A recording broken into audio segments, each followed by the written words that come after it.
2026 চনত কোনে পাব ধুবুৰী সমষ্টিৰ দলীয় প্ৰাৰ্থিত্ব। ধুবুৰীত 20 বছৰ ধৰি জিকিব পৰা নাই কংগ্ৰেছৰ প্ৰাৰ্থী। এইবাৰ ধুবুৰী সমষ্টিৰ কংগ্ৰেছ দলৰ প্ৰাৰ্থিত্ব বিচাৰিছে জিলা পৰ্যায়ৰ পৰা ৰাজ্যিক পৰ্যায়ৰ নেতাই।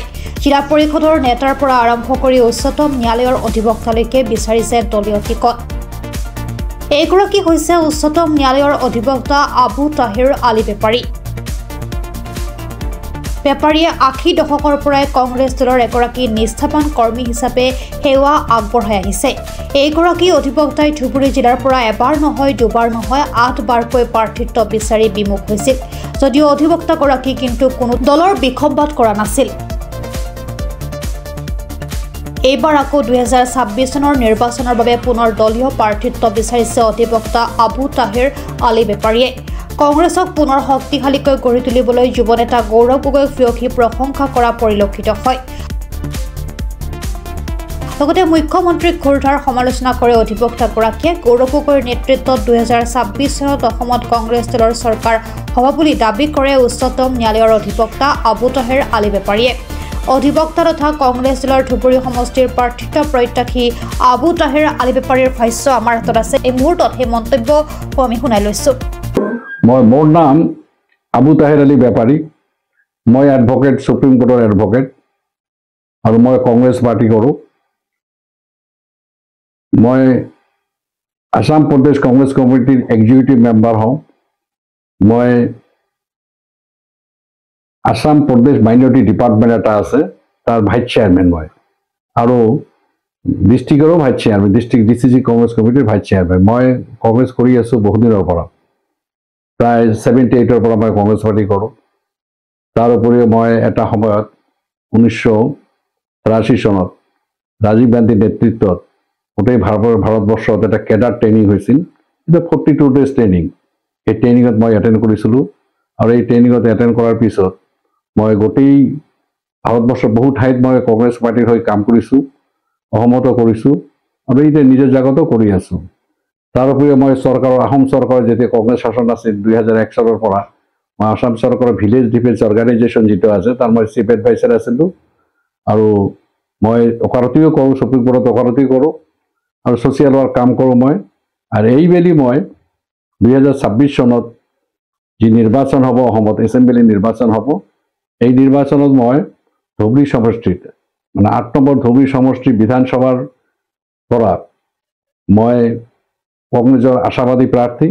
আৰু মই আশা কৰিছোঁ যে কংগ্ৰেছ হাইকমাণ্ডে মোক এইবাৰ টিকেট দিব, কাৰণ মই বহুদিন ইয়াৰ আগতো মই 8 বাৰ কংগ্ৰেছ পাৰ্টিৰ পৰা টিকেট বিচাৰিছিলোঁ, মোক টিকেট দিয়া নাছিল। বহু সময়ত কংগ্ৰেছ হাৰিছে আৰু যোৱা 2006 চনৰ পৰা একেলেঠাৰিয়ে ধুবুৰীত কংগ্ৰেছ হাৰি আছে। যোৱা 20 বছৰৰ পৰা ধুবুৰীত কংগ্ৰেছ নাই।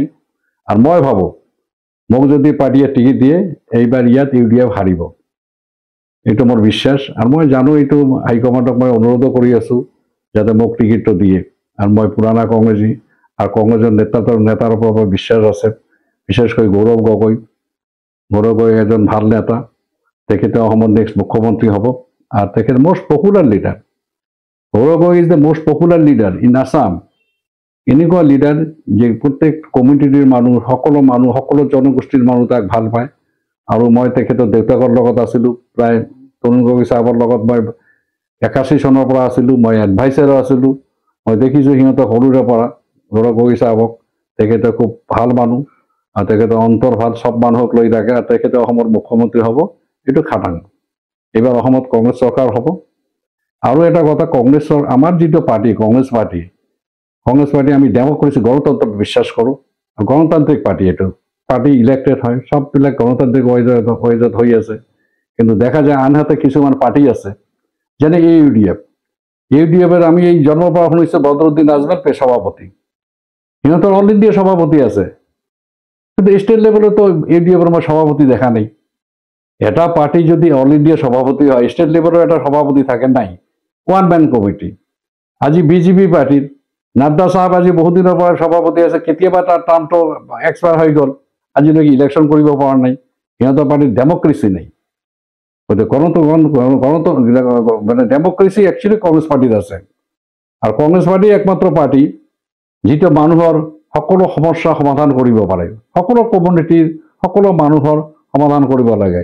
ৰাহুল গান্ধীৰ নেতৃত্বত গোটেই ভাৰতবৰ্ষত এটা আলোড়ন হৈছে আৰু অহা নিৰ্বাচনত 2019 চনত যিটো নিৰ্বাচন হ'ব, অহা নিৰ্বাচনত ৰাহুল গান্ধীৰ নেতৃত্বত ভাৰতবৰ্ষত কংগ্ৰেছ চৰকাৰ হ'ব আৰু ৰাহুল গান্ধী প্ৰাইম মিনিষ্টাৰ হ'ব। বিজেপি পাৰ্টি কোনো নাই, সিহঁতৰ ইছ্যু একো নাই, সিহঁতৰ হিন্দু মুছলমানৰ বাহিৰে কোনো কথা নাই, কোনো ডেভেলপমেণ্ট নাই। আৰু অসমত আটাইতকৈ মোষ্ট আনপপুলাৰ লিডাৰ হৈছে হেমন্ত বিশ্ব শৰ্মা। আজি য'তে যায় সি মুখ্যমন্ত্ৰী হিচাপে মিটিং কৰে, কিন্তু এনে যেনেকৈ গৌৰৱ গগৈ চাহাব আছে অপজিশ্যনৰ লিডাৰ, অপজিশ্যন মানে আমাৰ অপজিশ্যন পাৰ্টিত আছে, PCCৰ প্ৰেচিডেণ্ট হৈ আছে, তেনেকুৱা পজিশ্যনত যদি মানে হেমন্ত বিশ্ব শৰ্মা মিটিং কৰে, এটা মানুহ তাৰ মিটিঙত নহ'ব। গৌৰৱ গগৈ য'তে যায় হাজাৰ মানুহ মিটিং হয়, মিটিঙত মানুহ উপস্থিত হয়। গতিকে সি এটা আনপপুলাৰ লিডাৰ। বিজেপিৰ নেতৃত্বত অসমত কি একো হোৱা নাই, ধুবুৰী ডিষ্ট্ৰিক্টতো একো হোৱা নাই। আজি আপোনালোকে চিন্তা কৰি চাওক, ধুবুৰীত এটা ইউনিভাৰ্চিটি লাগে, কোনো ইউনিভাৰ্চিটি নাই। ধুবুৰীৰ পৰা এখন কলিকতা ট্ৰেইন লাগে, কিন্তু ট্ৰেইনটো নাই। আপোনালোকে জানে এটা লাইন হৈছে গৌৰীপুৰৰ পৰা যোগীঘোপালৈকে। এই যোগীঘোপা লাইনটোত কিমান টকা খৰচ কৰি লাইনটো কৰিছে। লাইনটো কৰাৰ পাছত ট্ৰেইন এখালে মালগাড়ী যায়, এখন গাড়ী যায়। এইটো কি কথা? কোনো ডেভেলপমেণ্ট নাই। এখন এয়াৰপোৰ্ট হৈছে, ৰূপসী এয়াৰপোৰ্টটোতো সপ্তাহত দুদিন এদিন প্লেন আহে, তাৰ মাজে কেঞ্চেল হয়। মানুহবিলাকৰ কিমান অসুবিধা হৈছে। ইউনিভাৰ্চিটি নহ'লে আমাৰ ল'ৰা ছোৱালী ক'ত পঢ়া পঢ়িব? আমি দুখীয়া মানুহ ল'ৰা এটা গুৱাহাটীত গৈ পঢ়াওঁতে পইচা লাগে। আজি সব ঠাইতে ইউনিভাৰ্চিটি কৰিছে, কি কাৰণত ধুবুৰীত কৰা নাই মই বুজি নাপাওঁ। গতিকে আমাৰ চৰকাৰ আহিলে ধুবুৰীত ইউনিভাৰ্চিটি হ'ব। উচ্ছেদটো অমানৱীয়। উচ্ছেদৰ এটা নিয়ম আছে, নিয়মতে এই সম্বন্ধে আমাৰ ঘৰত গৈ মাননীয় ডাঙৰীয়াই সব কিছু কৈছে। আৰু ৰাহুল গান্ধী কেইদিনমান আগত আহিছিল, আহি কৈ গৈছে, মল্লিকাৰ্জুন খাৰগেও আহিছিল সভাপতি, তেখেতে কৈ আছে উচ্ছেদ অমানৱীয়। উচ্ছেদ কৰাৰ আগত কিছু কাম আছে। মানুহবিলাকৰ আজি যিবিলাক ভূমিহীন মানুহ, সেইবিলাকক ভূমি দিব লাগে। এইটো গণতন্ত্ৰত মানুহৰ অধিকাৰ আছে। আজি যিবিলাক মানুহ ভূমিহীন হৈছে, এইবিলাক মানুহক ভূমি দিয়া দায়িত্ব চৰকাৰৰ, মানুহৰ দায়িত্ব নহয়। চৰকাৰে উচ্ছেদ কৰক, কিন্তু সিহঁতক ভূমি দিয়ক। গৌৰীপুৰৰ পৰা ইমৰান হুছেইন শেখৰ ৰিপৰ্ট, প্ৰাত time digital. Mobile plus physiotherapy wellness and rehabilitation centre, দক্ষিণ কামৰূপৰ ব্যৱসায়িক প্ৰাণকেন্দ্ৰ বিজয়নগৰৰ লগতে VIP চক আৰু গুৱাহাটী মালিগাঁও পাণ্ডৱনগৰত থকা তিনিওখন ক্লিনিক বৰ্তমান প্ৰায় 20 বছৰৰ অভিজ্ঞতা পুষ্ট তথা এতিয়ালৈকে প্ৰায় 40,000 ৰোগীক সুস্থ কৰি তোলা ডক্টৰ পল্লৱী নাথৰ তত্বাৱধানত চলি আছে। এই ফিজিঅ'থেৰাপি চেণ্টাৰ তিনিটাত বৰ্তমান অভিজ্ঞ ডক্টৰৰ দ্বাৰা যিকোনো জটিল ফিজিঅ'থেৰাপি চিকিৎসাৰ লগতে যিকোনো ৰোগীৰ ঘৰলৈ গৈ চিকিৎসা সেৱাৰ সুব্যৱস্থাও ৰাখিছে। আমাৰ ঠিকনা mobile plus physiotherapy wellness and rehabilitation centre, opposite Uparshali Bijoynagar SBI branch. আমাৰ VIP চকৰ ঠিকনাটো হ'ল VIP Chowk near VIP bus stop, Borjhar, Guwahati. আমাৰ মালিগাঁও ঠিকনাটো হ'ল চেলাছ 360 physiotherapy and rehabilitation centre, Maligaon Pandavnagar, Guwahati 12। আমাৰ যোগাযোগ নম্বৰ হৈছে 8011744696।